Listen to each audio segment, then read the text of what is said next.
Achieving the Dream, and we're really glad to have you joining this afternoon. We've got a number of you just signing on to this webinar, so there may be a few more people joining us in a couple of minutes. But we're going to get started since we only have a brief time with you today. I'm really pleased that we've got Sarah Hollister helping us again with this conference call. Many of you were on last month when Sarah did her debut with this webinar, and she's getting better and better all the time, and I count on her terribly to help us make sure this works well. So Sarah, thanks again for being with us this morning and for putting all of this material together. We really appreciate your help. Sure thing. Sarah, why don't you go ahead and review the agenda for us today, and then I'd love to say a few words after you do that and after you review how to make the webinar technology work well for us. Okay, great. As usual, our agenda will be a short tutorial about how to use our GoToWebinar technology, a short discussion of leading by example, achieving the dream business, and then our feature presentation, the Common Core Standards and Common Assessments, which will be done by Allison Jones and Callie Riley of Achieve. So just a few minutes to explain how to use the GoToWebinar technology. In particular, there are a few features that we have that allow us to make our conversation and presentations more interactive. So each one of you should see a control panel on your screen right now. If you don't happen to see a control panel, it's possibly because it's in minimize, and you can go ahead and pull it back out by going to the Grab tab, and that'll make it appear. There is also an attendee list where you can see which colleagues of yours are on the call. There's also a hand where you can click the hand if you have a question. I'm going to ask that if you have a question during the presentation that you type this into the question box, which is, you can see down, is indicated by D. And then after the presentation, when we're having a longer question and answer session, to go ahead and use the hand, and then I can unmute you. So all of their panes can actually be expanded and minimized. So you can go ahead and minimize it to see the presentation better, or expand it if you want to write a question. In the past, we have had some audio trouble. So if for some reason you have trouble, you can go ahead and make sure you're not muted. Or perhaps you need to enter the audio pin that's provided to you at the beginning of the call. And of course, in a worst case scenario, you can always hang up and call back in and just be sure that you enter the audio pin. Great, Carol. Okay, thank you, Sarah. So the first thing we want to do today, as we often do, is to say thank you to some of the Leader College staff who've been able to do something that we consider an outstanding contribution to the field. So today what we want to do is to give a hat tip to those of you who were working to put together the session that Achieving the Dream had at the recent NISOD conference. This means that Belinda Miles deserves our thanks from Cuyahoga Community College, as well as Lydia Tenya from El Paso. They were leading a panel on developmental acceleration strategies. And of course, Greg Hodges from Patrick Henry and Lou Silon from Cuyahoga were also there on the panel. And Greg and Ruth and Lydia and Belinda have become really frequent spokespersons on the developmental education issues based on their experiences in Achieving the Dream, as well as the Developmental Education Initiative. And we very, very much appreciate the leadership you've been showing in trying to talk about your experiences, and particularly the strategies that you found to be most powerful with your students. Thanks for doing that for us. we've got just a couple of quick business items today, and we wanted to ask all of you who, of course, you are from leader colleges, but there is a new application for colleges that want to apply for the first time. They will be able to find an application for doing so at that website that is listed on this slide that you're looking at right now. So if you've got other colleges in your region, in your state that may be thinking about it, love to have you go ahead and encourage them to apply and to also talk to them about what your experience has been, why being a leader college has mattered to you and your institution.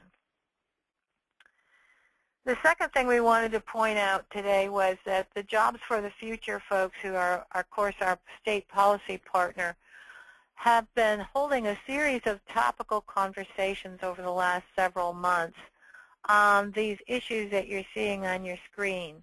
The first one they held was on faculty leadership. They were particularly interested in how state policy could support and encourage greater faculty engagement in the reform work. The second one that they had was on the issue of placement and assessments and the whole matter of placement tests, cutoff scores, what the research is saying about the wisdom of using one strategy versus another. And then the third thing that is the most latest effort that they're working on is a paper on financial aid policy, what's going on at the federal level, what kinds of things are happening at the state level, what are the sticky issues that people are dealing with, and what are some of the solutions that they've come up with. We wanted to just remind you that this effort has been going on because sometimes the state policy work, they certainly reach out and have the college practitioners in their conversations, but they don't always have a lot of you in those conversations, so you might not be aware that these topical meetings have happened, and there's going to be some excellent guides coming out very, very shortly. You'll find them both on the Achieving the Dream website when they're available, and you'll also find them on the Jobs for the Future website. So watch for those. And then finally, our third item of business today is that we wanted to let you know that we are making great progress in determining the venue and the dates for the annual DREAM convocation. We expect to be able to advise you by the end of June, and when we do so, we'll send it out to all the team leaders and the presidents and so forth, and hopefully this will help you get this event on your calendar and make it a little bit easier for you to do your planning for the coming year. At the same time, we are anticipating we will release probably in August. Maybe it'll get pushed to early September, but we're trying to find an August date for release of the call for proposals. And we hope that all of the leader colleges will seriously consider putting in an application for one or more workshops that you would like to organize and run at the DREAM Institute. Your experience is deeper and has the data behind it than any of the other colleges in our network, and we count on you to be among those who are very actively sharing what you've learned to do well. With that, I'd like to invite our guest speakers today to take over control of the microphone. Many of you, when we surveyed you a while back about items that you would like to cover on these conference calls and webinars, many of you said that the Common Core Standards and Common Assessments topic was one you wanted to get smarter about, and you wanted to know how it might relate to the work that you're doing. So we're thrilled that Allison Jones and Callie Riley from Achieve were able on such short notice to be with us to put together a PowerPoint presentation and to give an oral presentation to all of us about what Common Core Standards are and what it means, particularly to the community college world. The PowerPoint slides that we're going to be looking at today are very dense. There's a lot of information for you. So after the webinar, we're going to have this posted on our website. You'll be able to go back and review the material. And if Allison and Callie don't get through all of it today because of our time constraints, nevertheless, this good material is still going to be available for you in a fashion where you can go back and reflect as well as share with others. Achieve is a nonprofit organization that's based in Washington, D.C., and they support the standards-based education reform efforts across the 50 states. They've been doing their work for over 15 years, and we couldn't be more pleased than to have them with us today to walk us through this conversation and help us better understand what all of this is about and how it reflects and connects to our work. So Allison and Callie, thank you very much, and I'm going to ask you to go ahead and unmute your mics and please share with us your good wisdom about this topic. Thank you. I just want to test that you can hear me okay. Anyway, I can ensure that I'm being heard. I hear you very well, Allison. All right, great. Well, first of all, I wanted to say both good morning and good afternoon, depending upon which coast or part of the United States you are from right now. Callie and I are really delighted to have the opportunity really to share this national initiative to you that's really focused on supporting student academic preparation. Some of you may know this is my 43rd year in higher education. I spent the first 30 years, or the last 30 years with the California State University system, working very closely with 112 community colleges in the state of California. So I know all too well the importance of the linkage between the 2-year and 4-year, plus the mission of the 2-year institutions of preparing students for the workforce as well as for transfer.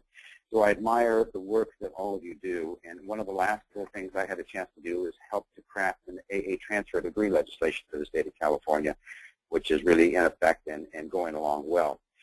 One of the things I like to kind of just start off with is to share a quote from President Obama about education itself. It's from a remarks he made at Tech Boston Academy in March of 2011, but he indicates that there's no better economic policy than one that really produces more graduates.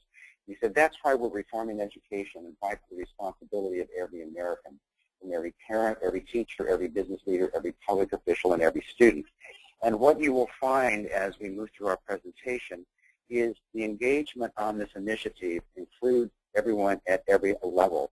And in fact, I think Callie, when she starts her presentation on the Common Core State Standards, will give you a brief background on exactly how that came together because of corporate business leaders as well as governors. The reality is, before I go to the first slide, the actual reality is what students are typically expected to know at the end of high school, as defined by whatever existing state standards are in place, or the required curriculum or assessment, really doesn't represent the knowledge and skills that students need if they're going to be successful in our post-secondary education system, whether they go to a 2-year or a 4-year. So the result and the problem we're really addressing through the book consortia is students can earn a high school diploma, but they don't have the skills necessary to be successful in college and careers. So let's go ahead and move on to the first slide. Given this is the backdrop, there really is a national commitment to improve the educational outcomes. We want to increase the number of students who are prepared for success in college, and we want to strengthen the nation's ability for those students to compete in a global economy.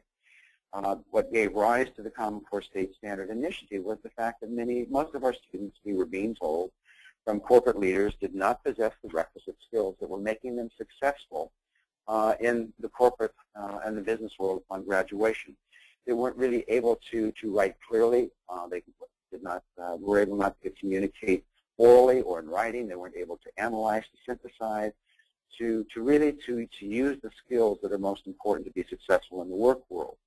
So there have been a number of initiatives throughout the states who have been working both individually as well as collectively to improve the academic standards. And that would include Achieving the Dream along with other associations. There is a graduation initiative out of Washington, D.C. through Nash Ed Trust and others. And I know that you're familiar with so many initiatives that are out there, but we're all trying to pull into the same, sorry about that. We're all trying to pull into the same, I'm so sorry. So phone, I'm trying to turn this new phone off and I'm not figuring out how. Okay. I deeply apologize. So going on and moving forward, this is equally important to both 2- and 4-year colleges and universities. So let me move us on to the second chart here. What we wanted to share with you on the next slide is just to give you an overview of the extent to which students are requiring remediation. This particular slide, while it's a little out of date, it is still relevant, and the National Center for Education Statistics are providing more updated ones, and these are for degrees or degree-granting institutions, but it's really a visual representation of the problem. And it just outlines the percentage of first-year students in 2- and 4-year institutions who require remediation. Now, one thing I would mention very quickly before I move forward with this is you need to know how remediation is defined. And as you talk to your own institution, we know that the definition of remediation varies from state to state, from system to system, to institutions to institutions. When you look at charts like this, your first question needs to be, if you're trying to understand your institution or others, is how is remediation defined? Just in our own PARC consortium states, 24 states, I will tell you that the definition of remediation, which really is a definition of college readiness, what percentage of students coming directly out of high school to our 2- and 4-year colleges and universities really have mastered the skills necessary to enter into credit-bearing entry-level work rather than going into remedial work. At the PARC states, the 24 states, the definition of college readiness to meaning that you don't need remediation, under the ACT ranges anywhere from a 17 to a 21. ACT suggests that 18 is college ready. In the area of mathematics, college readiness is defined anywhere from a 16 to a 22 at our institutions across the country, both 2- and 4-year. ACT suggests that 22 really is what is college ready. On the SAT, the range for college readiness will be anywhere from 400 to 600, both in English and mathematics, and on both the college boards suggest that 500 would be college ready because these are percentages at which students would be successful in those entry-level courses. I will tell you in California, our definition of remediation was any student who did not score a 550 or higher on the SAT, or a 23 or a 24 on the ACT. So to understand, it's just simply to let you know, to understand what is meant by remediation, you really need to know what that definition is. If we can move to the next slide, I wanted to very quickly, it breaks out the remedial rates that NCES has put together on the basis of 2-year and 4-year colleges. You will find the back row are the 2-year colleges that just came up. The front row that just now came up is 4-year colleges. And if you can go back, thank you. If you take a look at this, you can see, and there's reasons for this clearly, that the increase in the need for remediation at 2-year colleges is significantly higher in most cases at 4 years, largely because, and we know this to be the case certainly in California where I spent my entire career, that with an open admission, students will come in from a variety of entry points, not just coming in out of high school directly, but a large percentage of students who are adult reentry students who have been out of colleges and universities for a long period of time. I will tell you the institution which I served for 30 years, the California State University system, nearly over half the entering first-time freshman class needed remediation, as I defined earlier. And we found that at the community colleges it was a large percentage. But this is just to put it into context because the next slide really is the most telling slide, if we can move to that. Because it's something about which I think all of you are aware, and that is students who are required to take remediation are less successful, or less likely, I should say, to persist not only to the second year, but certainly to graduate from colleges and universities. We simply know the sad fact is, if students are not academically prepared when they come out of high school, and if they need remedial work, it increases the challenge. It makes it more difficult for many of those students to persist, particularly low-income and underserved students, underrepresented students, the students that are being served as part of the mission of achieving the dream, your own organization. So this is something for us to keep in mind.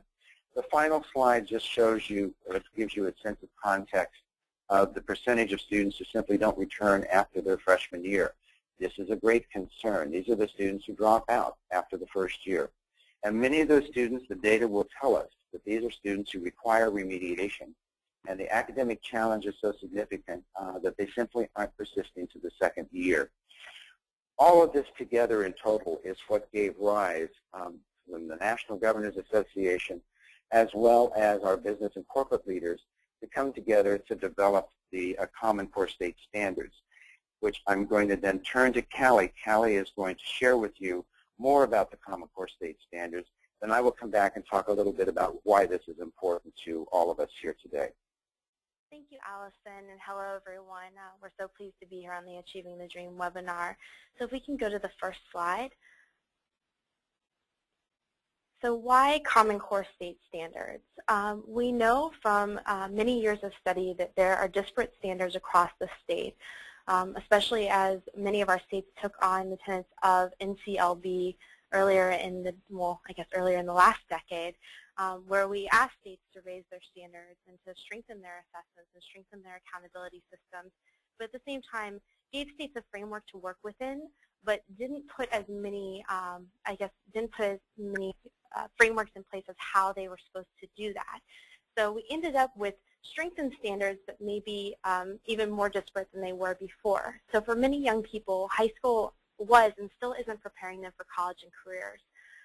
The Common Core State Standards are important because they prepare the students with knowledge and skills to succeed in their first year in college and career. So whatever students want to do post-secondary, so that includes your 2-year, your 4-year, your technical degree, your certificate programs. It's ensuring consistent expectations regardless of a student's zip code. We believe that it actually strengthens this idea of equity across different districts, across states, and has there are a few different pieces that we always like to highlight with the Common Core State Standards, which include preparation, competition, equity, clarity, and collaboration. And to just go quickly through those: preparation, college and career ready; competition, these standards were internationally benchmarked as well as benchmarked across the nation. So we looked at the best standards, the most rigorous standards across the country in various states, and tried to pull out what those states were doing well. Equity, as I said before, expectations are consistent for all. It doesn't matter where a student lives, if they live in Florida, if they live in Georgia, if they live in New York, students will be taught to the same standards. Clarity, the standards are a little bit different. They're fewer, we always say they're fewer and deeper. So that mile wide, inch deep approach that we've taken for so many years in state standards, that's been put on the back burner. Instead, we're looking at what are those clear and consistent things that we want to get at, those core knowledge and skills that we want to get at, and that students need to know from K through 12th grade that actually prepare them to succeed.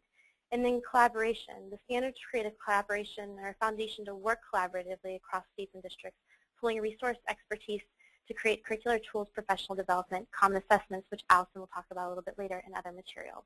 If we can go to the next slide.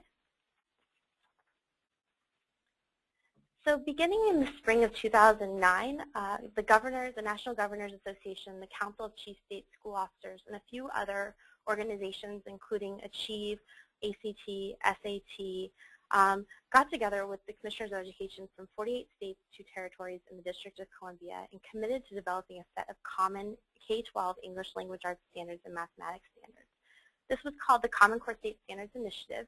You can see that we have the website there on our slide, so if you'd like to click on it, it actually has the standards there, which we would love to delve into, but that would take hours and hours and days and months to actually go through.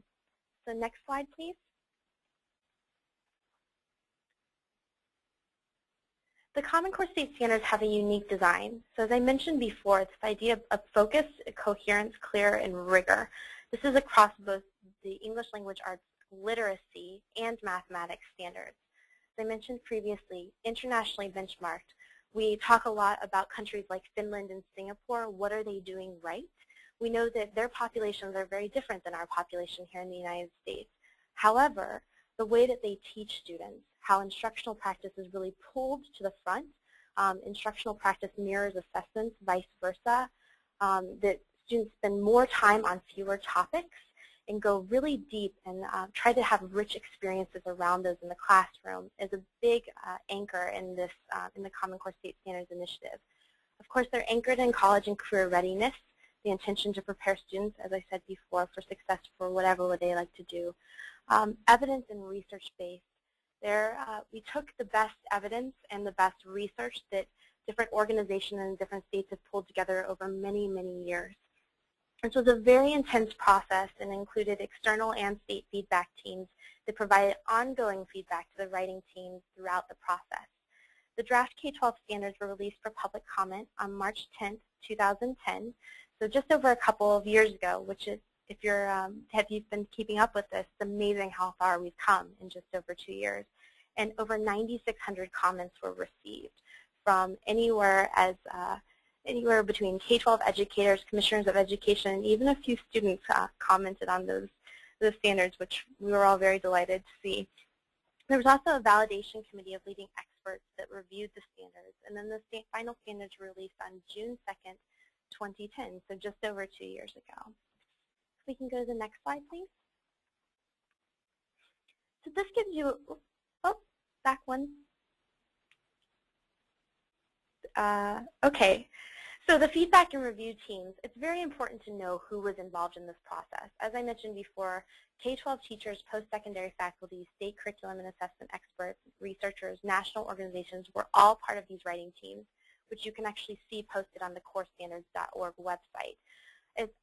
Many of your professors and instructors are active members of National Council of Teachers of English, National Council of Teachers of Mathematics, and they were integral in the review process of the standards, including NEA, ACE, and it's important, I would like to point out that ACE, in turn, with some of Achieve's help up front, actually realigns the GED to the Common Core State Standards to really help those students that were non-traditional or going back and trying to receive their diploma so that they could enter into your institution. Next slide. So here we have how many states have adopted the Common Core State Standards. So at this point, we are at 46 states in DC, and also at Anchorage in Alaska, because Alaska districts can independently adopt standards. We know that many of the leader colleges and many colleges that are active in achieving the dream are in Virginia and Texas. We think that's wonderful. Virginia and Texas, for a long time, and Achieve has recognized this, have had wonderful standards and aligned assessments, and are doing great work in the area of college and career readiness, and have been active parts of our American Diploma Project Network here that Achieve manages. So we recognize that although those states are not a part of the common assessments or common standards work, it's really important that we looked at those standards when the standards were being created, when they were being written and vetted, and that so many other states around your states are strengthening their standards as well. So we want to say, although it's not, your states are not a part of the common standards or common assessment movements, that they've been very important in all of this work. You can go to the next slide. So very quickly, I just wanted to highlight some of the key instructional shifts in mathematics and English language arts, because we think they're really important when we talk about coherence, focus, progression, fluency. All of these things that your instructors and your professors at your institutions have asked for years is that we want students to come in with a deep and rich understanding. They're able to apply knowledge to problems that they've never seen before, that they're able to model real-world problems. And this goes, applying the Pythagorean theorem to some new word problems they've never seen before. This goes very deep in the standards for mathematical practice in mathematics and helps develop a deep conceptual understanding, as I said, by applying them to new situations. And then in English language arts, there's a strong shift in focus to instructional text and on argumentative and informative and explanatory writing, with an addition and a strong focus on speaking and listening expectations, which is something that states have always been a little bit hesitant to do, but that was from feedback from post-secondary faculty that said we expect students to come in and be able to make those presentations. So Common Core State Standards writers said, yes, we have to figure out what that means in this context of ELA and literacy. So with that, I'm going to turn it back over to Allison to explain what the implications are for higher education faculty and also talk about the Common Assessment Consortium. Thank you, Callie. So based upon the Common Core standards, what is it that will tell us that students are on track if they're college ready? And how does that relate to what college and university faculty expect students to know? So students are on track or college ready if they can read and comprehend a range of sufficiently complex text, both literature and informational text that Callie shared there. The students who need to write effectively when they're using or analyzing the sources, they need to be able to build and present their knowledge through research, through the steps of analysis and synthesis. And in the area of mathematics, they need to be able to solve problems that involve major content for their grade levels, and really to solve and to use those skills in mathematics to solve real-world problems, what we frequently refer to as modeling. So why is this important to higher education faculty? Colleges and universities want students to be able to conduct research and apply that research to solve problems. This is we've outlined here. We want them to be able to identify the areas of research, to be able to really to defend their conclusions, which gets into the oral skills as well as the written skills, but really to apply their skills and knowledge across content areas to solve real-world problems. What we are not sharing with you today is the model of the assessment that's being used in grades 2 through 11 to show that there are 4 assessments throughout the year to provide feedback, immediate feedback to the teacher as well as to the students, so they understand how well that they are progressing or acquiring or mastering the materials.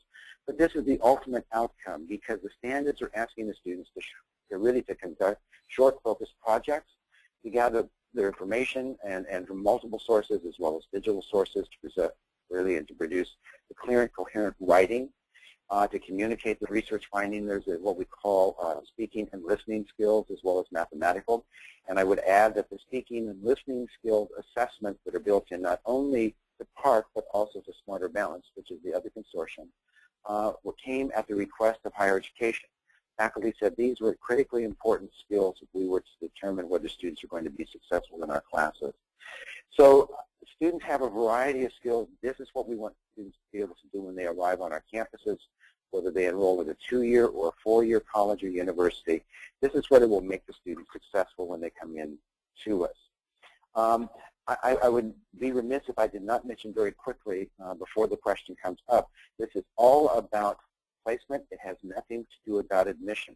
We're talking about students mastering these skills that are important to higher education faculty so that colleges and universities can place those students directly into GE types of courses without the need for remediation. We're talking about kind of English 101. We're talking about college algebra. But it's not intended to determine admission to colleges and universities, nor does it replace college or university placement tests that might be in effect at the current time. If we can move to the next slide, and actually move forward, and one more slide, to talk briefly about the common assessments. One more slide. This is really just to give you the background of where this money came from. This is Race to the Top assessment money competition that was set aside. Oh, go back one slide.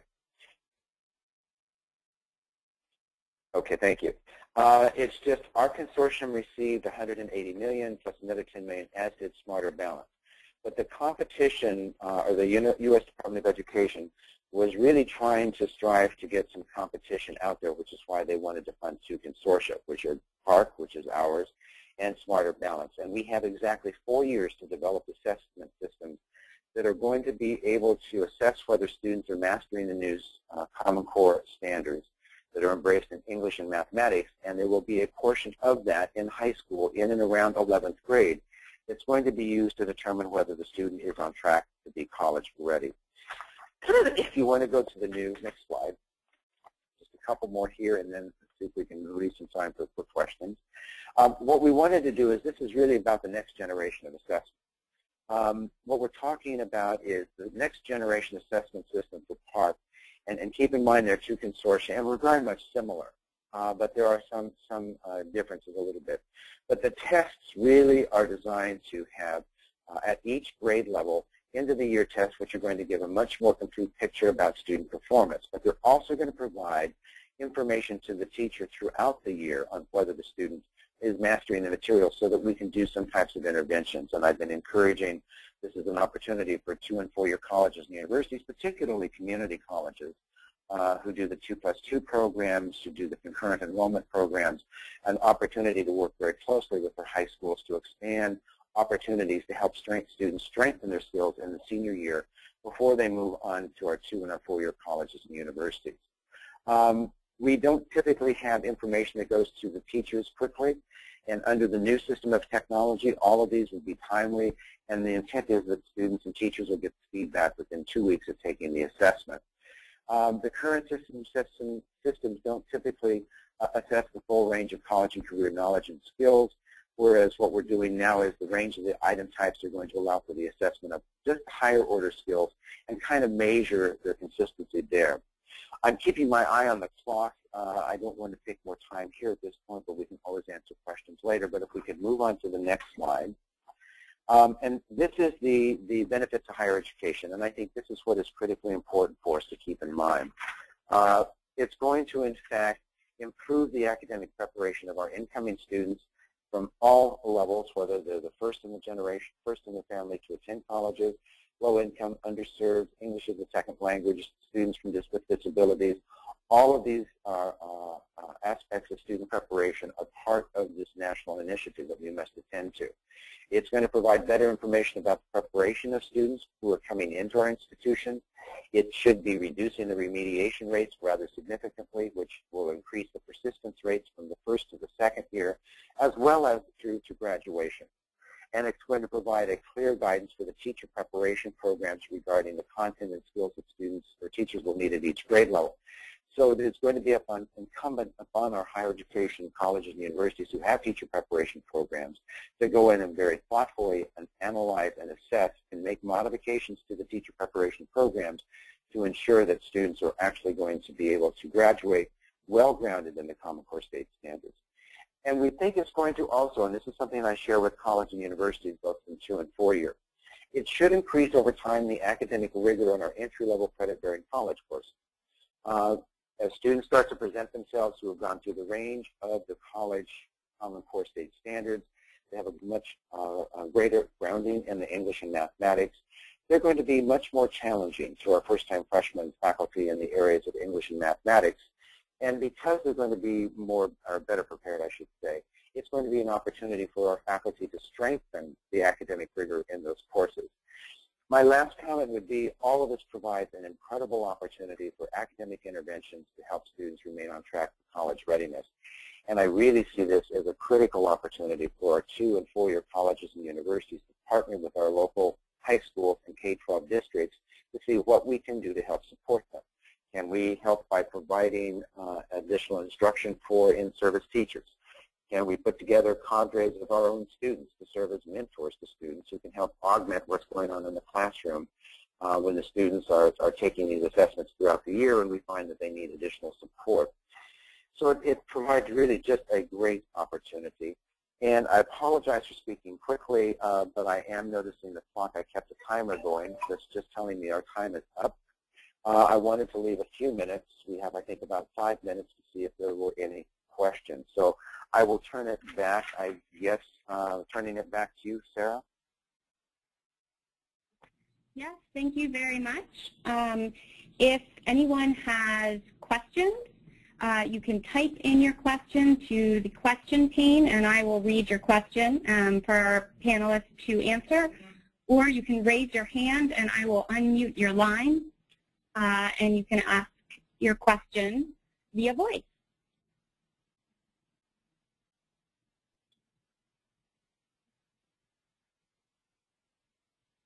Nobody has any questions. Oh, sorry.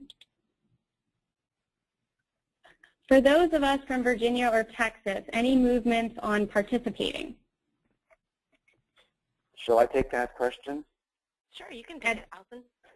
Okay, and one of the points that Callie and I had hoped to make, we know that both Texas and Virginia are looking very closely at what is occurring in the other states.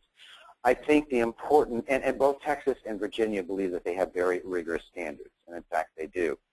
But what they will be doing is receiving students from other states who are grounded in the Common Core state standards. So while they may not be using the assessments that the other states are using, the 48 states.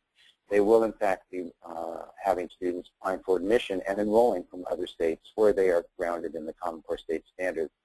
So it will equally prepare those students, I think, to meet the rigor of those institutional or the state standards within both Texas as well as in Virginia and Alaska.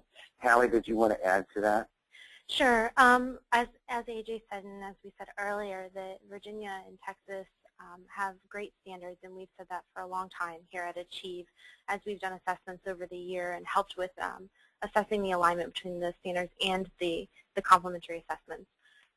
We know that Virginia is taking a strong look at the SOLs and seeing what alignment there is between the Common Core state standards, and but we don't anticipate that either of those states will somehow jump on the Common Core or Common Assessment bandwagon.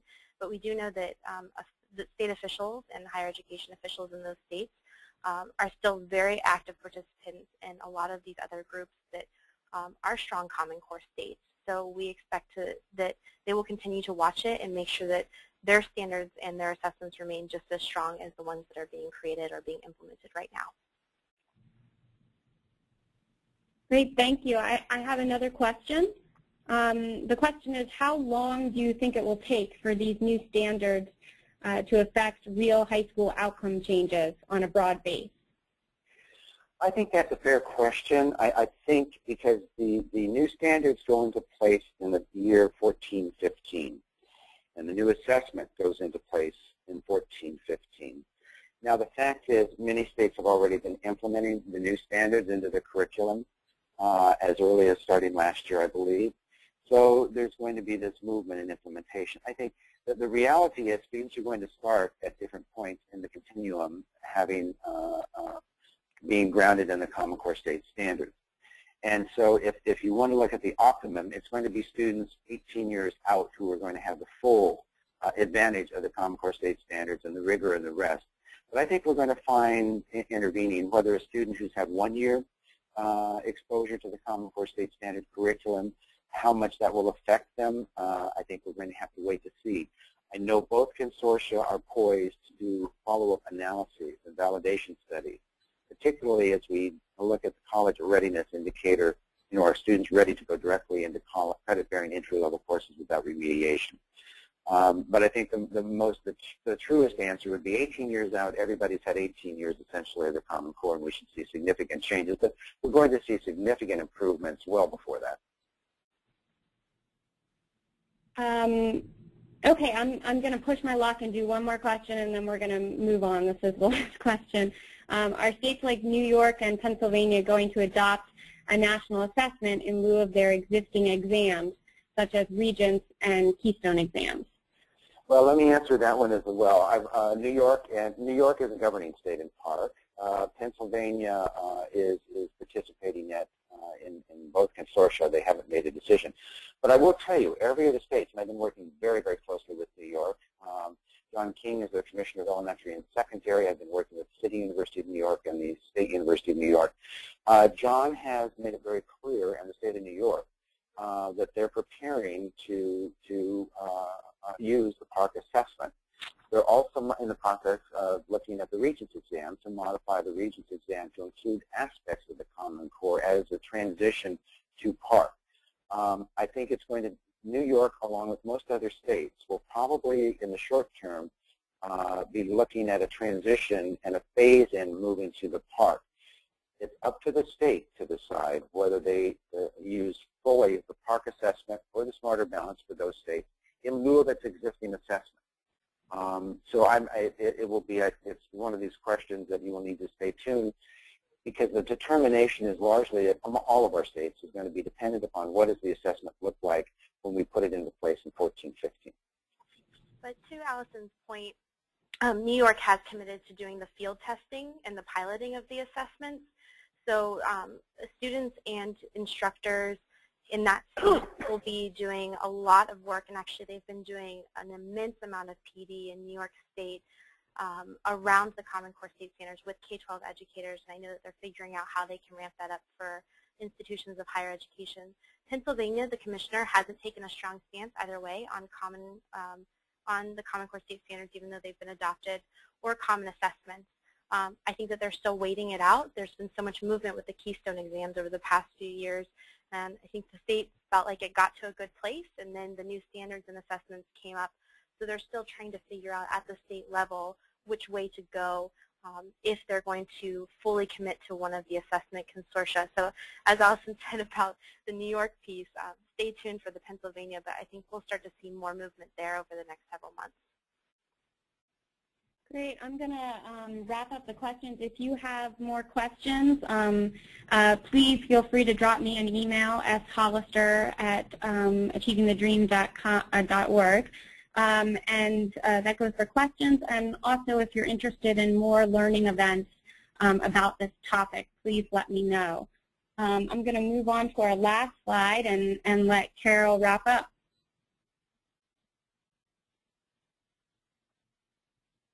Carol?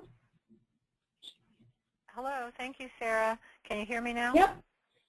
Sorry, I had myself on mute. We wanted to let everybody know that we have a scheduling change for the month of July because the 4th of July is in that first week and it's a Wednesday. We thought maybe the July 5th date would not be a good time to do this call. So we're suggesting that we move the call to the 12th, and we're also suggesting that the topic be Best Bets from Developmental Education. The Developmental Education Initiative is in its final year, and the colleges that have been in that effort have been doing some good reflection on what they feel are the lessons they've learned from their 3-year experience. So we have some people who are ready to share that and talk with all of us about those kinds of lessons. We hope you will be able to be on that call, even though some of you probably will be on vacation and will probably miss a good number of you. I just wanted to say, well, first of all, of course, thank you to our Achieve colleagues for putting this together today. Also wanted to acknowledge to all of you that probably the audio has not been good on your end. Several of us have been chatting back and forth that the audio has not been as good as it should have been. So we apologize for that, and we will try to find out why that is going on with this webinar technology. It shouldn't have been that way. But we are counting on having the materials that Allison and Callie have shared with us posted and having those materials worth your review. If there's other materials that you think would be helpful to you, I bet you can find it on the Achieve website. And, of course, Sarah will help you find anything if that's not still resolving all the questions you may have. So with that, I am going to stop and close this session. We are a little bit over, but thank you so much for your attention. And again, we promise to do our very, very best to improve the technology and see if we can't make sure that the next session we have with you is a little easier to hear and understand. In the meantime, I wish you all well, and I hope graduations are going well for everybody. This is an exciting time of year. I know everybody's really pleased to see how much success your students are having.